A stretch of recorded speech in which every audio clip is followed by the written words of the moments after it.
जय जय शिवधारा, जय जय शिवधारा। समझदार, ज्ञानी, सच्चा सत्संगी,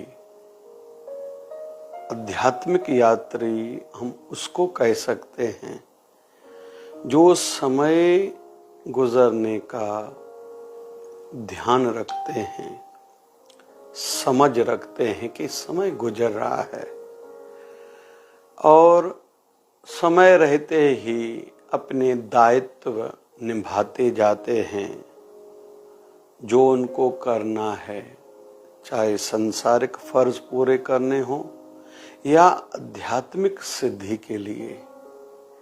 वो रूटीन वाला जीवन जीते हुए करते जाते हैं। और दूसरे शब्दों में हम समझने का प्रयास करें कि जिसकी फील्ड, फैकल्टी, क्षेत्र जो भी है, उस फील्ड फैकल्टी में आगे बढ़ते हुए सांसारिक उन्नति, तरक्की का ध्यान रखते हुए वह दूसरे जरूरी बिंदुओं पर, जरूरी कामों पर भी फोकस्ड रहते हैं। वो भली सोए हुए रहेंगे भी उनको हर बात का ध्यान रहता है। जैसे समझदार स्टूडेंट्स छुट्टियों के दिनों में भी पढ़ाई करते हैं, उस सब्जेक्ट की, उस चैप्टर की जो उनको पहले हार्ड लगता था, रह गया था। समझदार भाई लोग अकाउंट घर में जब रिलैक्स रहते हैं तब देखते हैं। गृहिणी माताएं, कुछ घर के ऐसे काम रहते हैं जब फुर्सत मिले तो वो काम करती हैं, उनको ध्यान रहता है। ऐसे ही हर किसी को अपनी पंचायत के लिए, बिरादरी के लिए, समाज के लिए, परिवार के लिए, धर्म के लिए और राष्ट्र के लिए हर किसी को करते रहना ही चाहिए। हम लोग देख रहे हैं विश्व में कुछ धर्म तेजी से बढ़ रहे हैं, उसी के विपरीत हमारा हिंदू धर्म कहीं तो भी कमजोर होता दिखाई दे रहा है। उसका कारण हम ही हैं और कोई नहीं है। जिम्मेवार भी हम ही रहेंगे, हमारी रिस्पॉन्सिबिलिटी बनेगी, अकाउंटेबिलिटी बनेगी।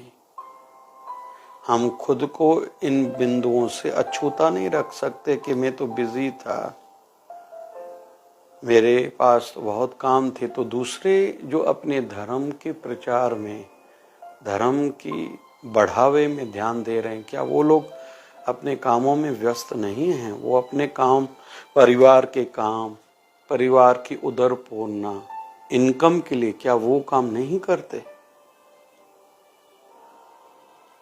तो जो जो धर्म दुनिया में बढ़ते दिखाई दे रहे हैं, उनके हर एक व्यक्ति में एक जुनून सा है, ध्यान है। उसके विपरीत जो जो धर्म कहीं तो भी कमजोर होते दिखाई दे रहे हैं या कुछ राष्ट्र कमजोर होते दिखाई दे रहे हैं, आर्थिक दृष्टि से, करंट अफेयर की दृष्टि से, वर्ल्ड एक लेवल की बात करें तो मतलब वहाँ की नेता, राजनेता आदि या जनता जागृत नहीं है या सिंसियर नहीं है। इन बिंदुओं को हम सबको ध्यान देना होगा। एक उदाहरण लेते हैं।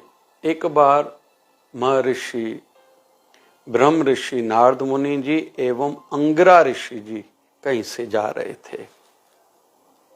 रास्ते में उन्होंने देखा एक हलवाई का दुकान है, साथ में जूठी पातलें पड़ी हैं, कल वाली, अभी साफ सफाई सवेरे की होने की बात की है, जूठी पातलों में एक कुत्ता दूर से आया।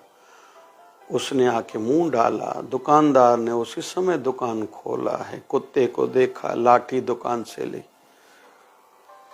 खूब उस कुत्ते को जोर से मारी। कुत्ता चीखता हुआ वहां से चला गया। यह दृश्य नारद मुनि जी ने देखा और हंस पड़े। अंगिरा ऋषि ने उनसे पूछा कि हे नारद मुनि जी, ऐसा क्या हुआ कि आप हंस पड़े? नारद मुनि जी कहने लगे अंगिरा ऋषि को कि जिस दुकान के मालिक ने अभी लाठी उस कुत्ते को मारी है, ये कुत्ता और कोई नहीं, पिछले जन्म में इसका पिता था। खूब कंजूस था, पैसा खूब कमाया, लेकिन न खुद सुख लिया न दान पुण्य किया। अकाउंट में कुछ बैलेंस है ही नहीं, कुछ अच्छा किया ही नहीं। आज उसके बेटे ने उसको जूठा तक खाने को नहीं दिया, लाठी मारी। जो पिता उसके लिए सब छोड़ के गया, आज कुत्ते की योनि में है, जूठा तक उसको नसीब नहीं हुआ। यह इस कारण से कि उसके पिता ने जीवन में कुछ अच्छा कर्म, दान धर्म पुण्य किया ही नहीं। इसी बात पर मुझे हंसी आ गई। इस छोटी सी कथा से हम लोग यह सीखेंगे, पहले तो जीवन का अंत कब होगा, कहाँ होगा, कैसे होगा, कोई नहीं जानता। ताशकंद गए थे हमारे पूर्व प्रधानमंत्री जी लाल बहादुर शास्त्री।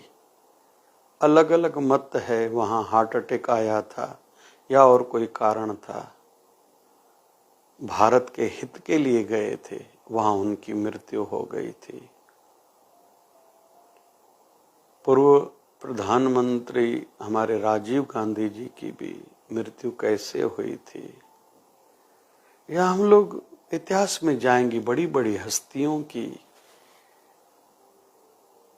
शरीर की अंतिम घड़ियां कैसी बीती, कोई नहीं कह सकता। इस संदर्भ में हम भी इन बातों से कोई बचे हुए नहीं हैं। यह नियम हम सब के साथ भी है। तो समय रहते अच्छा करते जाएं, साधना बढ़ाते जाएं, सेवा बढ़ाते जाएं, अपने व्यक्तिगत स्वास्थ्य का ध्यान रखें, परिवार का, फिर पड़ोस, समाज, बिरादरी, धर्म, फिर राष्ट्र, फिर मानवता और ब्रह्मांड को बिगाड़ने वाले बहुत से आज के हम लोग इंसान हो गए हैं। प्रकृति भी पॉल्यूशन रहित हो, प्रदूषण रहित हो, यह भी हम सबको ही सोचना होगा। ज्यादा नहीं कर सकते तो वृक्ष लगाएं, हवन यज्ञ करें, प्रार्थनाएं करें, सबके हित के लिए, सबके भले के लिए। यह हम सब कर सकते हैं। सदगुरु स्वामी शिव भजन जी महाराज हम सबको सम्मति दे, समझ दे कि इस ओर हमारा ध्यान रहे। जय जय शिवधारा, जय जय